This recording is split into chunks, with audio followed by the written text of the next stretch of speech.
दोस्तों जय माता दी।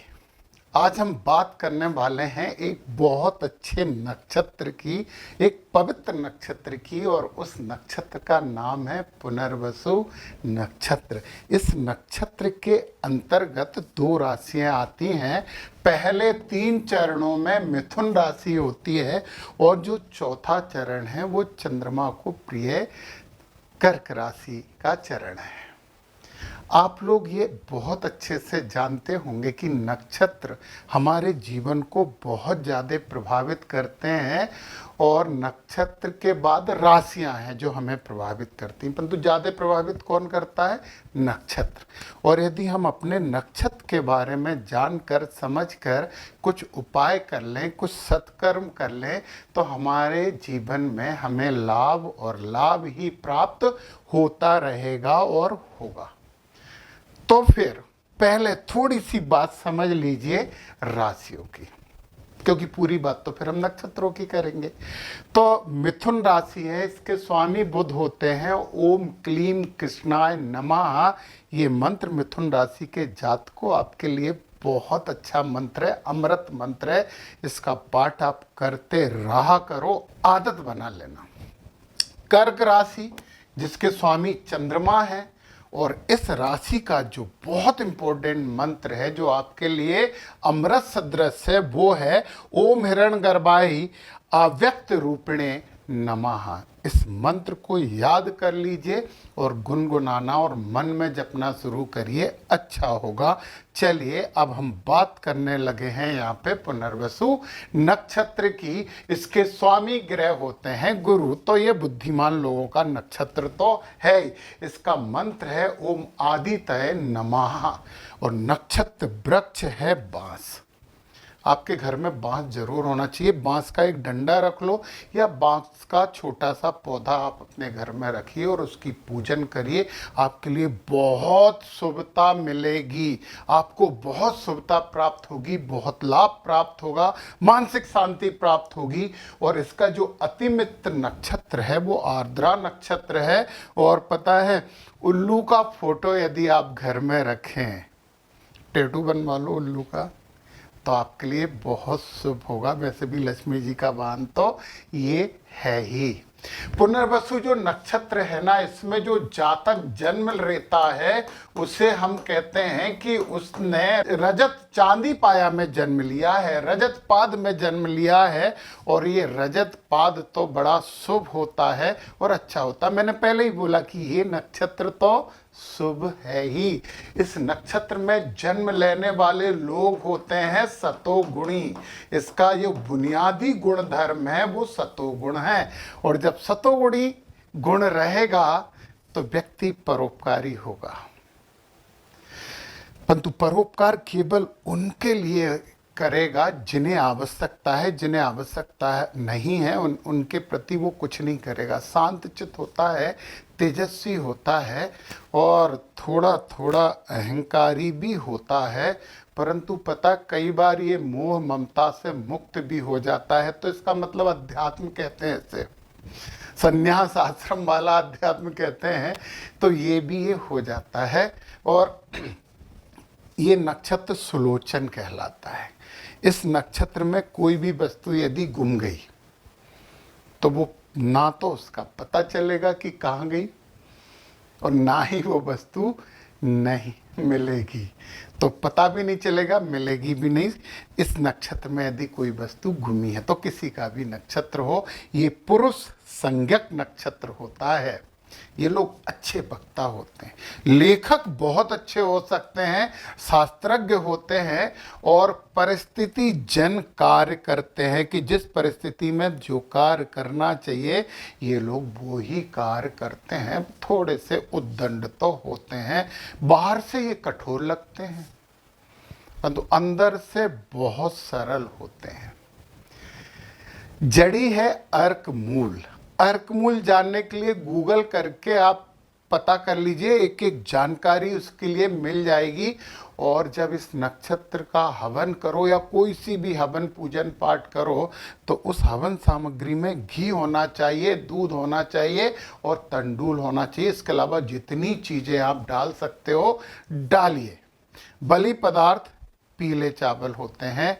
और आपके लिए दान का जो सबसे बड़ा पुण्य मिलेगा वो पीतल दान का। तो पीतल दान करिए और पुण्य प्राप्त करिए पुनर्वसु नक्षत्र वाले। वैसे तो आप लोग बहुत अच्छे होते हैं। ये जो नक्षत्र है वो पुनर्निर्माण का कारक है, वो सुधारक है। ये शुद्ध विचारशील होते हैं। इनसे सलाह लीजिए, फायदे में रहोगे। यदि किसी कारण से ये समस्या में फंस जाएं तो ये दोबारा उठकर जुट जाते हैं और फिर सफलता प्राप्त कर लेते हैं। शांति प्रिय जीवन पसंद है। धार्मिकता तो इनमें पर्याप्त रहती है। इनके लिए जो सबसे उपयुक्त कार्य होते हैं, जो करें तो ये बहुत फायदे में रहेंगे, वो उपयुक्त कार्य है। सबसे पहले तो शिक्षा, शिक्षा दान भी, शिक्षा ग्रहण भी, पुनर्नवास, बसेरे का निर्माण करना और सामाजिक कार्य। सामाजिक कार्य में तो इन्हें आनंद मिलता है और बड़ा नाम और सम्मान भी मिलता है, दाम भी मिलता है। हालांकि ये दाम के प्रति थोड़े कम इंटरेस्टेड होते हैं। ये मत समझना कि ये बैरागी होते हैं कि ले जाओ सब, नहीं, थोड़े कम बोला मैंने यहाँ पे। तो अब यहाँ पे इसके 4 चरण हैं, 4 ऊर्जा स्तर है, 3 degree 20 minute, 3 degree 20 minute, 3 degree 20 minute और 3 डिग्री 20 मिनट के 4 ऊर्जा स्तर होते हैं। तो पहला यहाँ पे आप देखिए स्वामी मंगल है। देखिए गुरु आपके नक्षत्र स्वामी है, मिथुन राशि है, बुध आपके राशि स्वामी हैं और मंगल आपके चरण स्वामी हो गए। तीनों को मनाते रहो और आप बहुत अच्छे शिक्षक बन सकते हैं। आपको इस फील्ड में कोशिश करना चाहिए। आप शिक्षक बन सकते हैं, आप आध्यात्मिक प्रवचन देने वाले बनेंगे, लोग सुनेंगे आपको और तारीफ करेंगे। तो करो ना, ये काम कर सकते हो। कोई और कुछ कर रहा है उसके साथ साथ कर सकते हो। हमारे यहाँ एक डॉक्टर साहब है, इनका बहुत बड़ा हॉस्पिटल है, वो प्रवचन करते हैं, भागवत जी करते हैं। पुनर्वसु नक्षत्र का प्रथम चरण है उनका। तो आप ऐसा नहीं है कि नौकरी कर रहे हैं, व्यवसाय कर रहे हैं तो आप शिक्षा नहीं दे सकते। आप शिक्षा दे सकते हैं। गरीब बच्चों को पढ़ाइए तो और आनंद हो जाएगा। यदि द्वितीय चरण में है तो शुक्र आ गए। शुक्र भी ज्ञानी, गुरु भी ज्ञानी और बुध भी ज्ञानी। काउंसलर बन जाओ यार, लोगों को प्रगति का मार्ग दिखाओ, इसीलिए जन्मे हो। सबसे अच्छा बिजनेस यहाँ पे काउंसलर होता है। अच्छा, काउंसलिंग में आप वास्तुशास्त्री भी बन सकते हो, एस्ट्रोलॉजिस्ट भी बन सकते हो, क्योंकि ये भी काउंसलिंग है। ज्योतिष जो है, नक्षत्र और राशियां जो हैं, वो जानकारी की विषय वस्तु है। जानकारी प्राप्त करके जीवन की दिशा और दशा निर्धारित करने की है। ना तो डरने की चीज है, ना ये डराने की चीज है। वो कहते हैं कि आप सकारात्मक बोलते, क्यों नहीं बोलेंगे? बर्थडे मनाएंगे तो दुखी होके मनाएंगे कि 1 साल जिंदगी का कम हो गया। Be positive and get positive. यदि आप सकारात्मक हो तो सकारात्मकता ही मिलेगी, क्योंकि बोल रहे सकारात्मकता मिलेगी, सकारात्मकता। चलिए चलिए, यदि आप तृतीय चरण में जन्मे हैं, यदि तृतीय चरण में जन्मे हैं तो एनजीओ में कार्य कीजिए, अपना एनजीओ बना लीजिए।